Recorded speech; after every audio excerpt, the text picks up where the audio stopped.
The chilling final moments of 16-year-old Ashley Riley echoed through the air. "Hold on, don't move. Give me air, I know. Don't move, I don't want to die. We're going to take care of you, okay? Make me alive," she pleaded desperately. These were the last words spoken by the third of 4 victims brutally murdered by the man she once called her father. To the outside world, the Riley family seemed to have it all: success, beauty, the epitome of the American dream. Neighbors admired them, friends envied them, and strangers wished for a life like theirs. But lurking behind that polished facade was a storm of secrets, manipulation, and simmering rage that would eventually shatter their perfect image in the most unimaginable way. John Riley, the family patriarch, appeared to be the provider of an idyllic life with his 6-figure salary and stable career. His wife Tracy played the role of devoted housewife and supermom, managing their home and 3 thriving kids: Sandra, Lauren, and Sean. The children seemed to flourish, excelling in academics and local sports.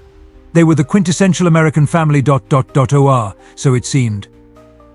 But the roots of this picture-perfect family were built on quiet sacrifices and hidden struggles. Tracy had given up her own dreams, leaving college to marry John and support his ambitions. She poured herself into being a wife and mother, always putting John's needs before her own, even when it seemed off to those closest to her.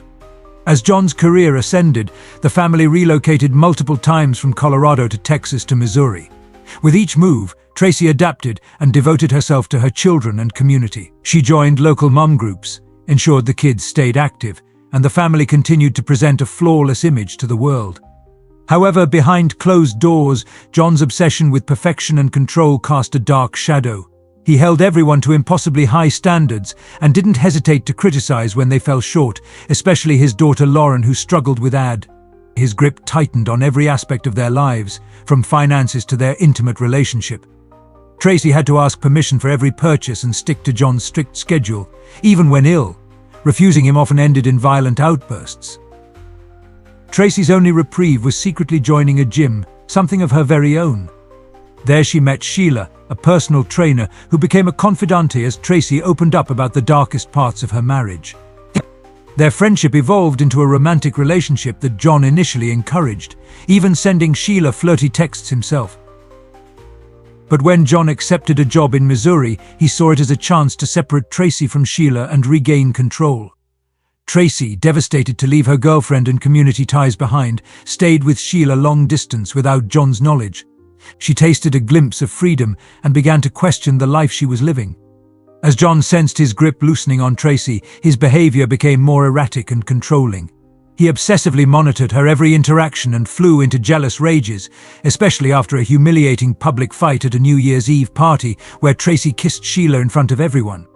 In January 2009, Tracy bravely filed for divorce. She began sleeping in a separate room, continuing to see Sheila in secret. But John relentlessly stalked and followed her, showing up to sabotage their meetings. His unhinged behavior at work, carrying around their photo album and ranting about Tracy ruining their family, made others deeply uncomfortable. Tensions boiled over in March after a city council meeting where John physically assaulted Tracy. She called the police, and he was arrested and charged with domestic assault. After years of abuse, Tracy finally moved out with the kids, withdrawing a large sum from their joint account to start over. The assault arrest became front-page news, shattering the illusion of their perfect family. John, forced to resign from his job in disgrace, fled back to his parents' farm in Kansas, reeling from the loss of control, his job and reputation. But the distance only fueled his obsession with blaming Tracy and Sheila, especially as his daughters began rejecting his controlling ways too. Sandra picked a college he didn't approve, and one daughter came out as bisexual online. John spun into a manic state, building a massive case against Tracy and confiding disturbing fantasies about killing Sheila to friends.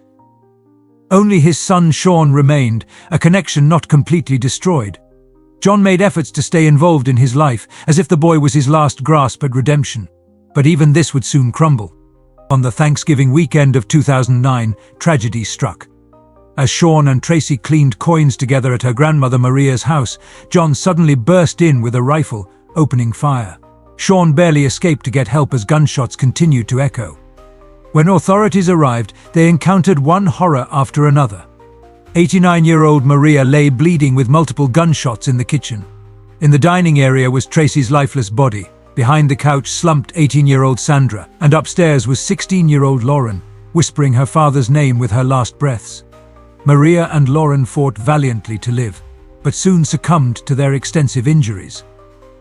A manhunt began for John, who had abandoned his vehicle full of ammunition, canned food and anxiety meds nearby, the signs of premeditation. He was arrested without struggle, muttering, "I'm the guy you're looking for," when found. His defense argued mental illness caused him to snap, but prosecutors revealed evidence of clear planning and calculation, like sparing his son. At trial, Sean bravely testified to witnessing his father's rampage, while Sheila recounted John's escalating abuse after Tracy left. In just 2 hours, the jury unanimously convicted John of capital murder. Given a choice between death and life in prison, the judge handed down execution. 12-year-old Sean pleaded against the death penalty in his impact statement, not wanting to lose his whole family. But John expressed no remorse, claiming he freed Sean from a toxic environment in his letters afterward. Appeal attempts were quickly rejected. Amidst such senseless tragedy, Sean's story stands out as one of resilience. Despite immeasurable trauma, he graduated high school and built a life for himself, showing that hope can emerge from even the darkest chapter. His father remains on death row, a haunting reminder of the lives shattered by his heinous actions that Thanksgiving weekend. Please subscribe to stay with us for stories that explore the complexities of justice, resilience, and survival.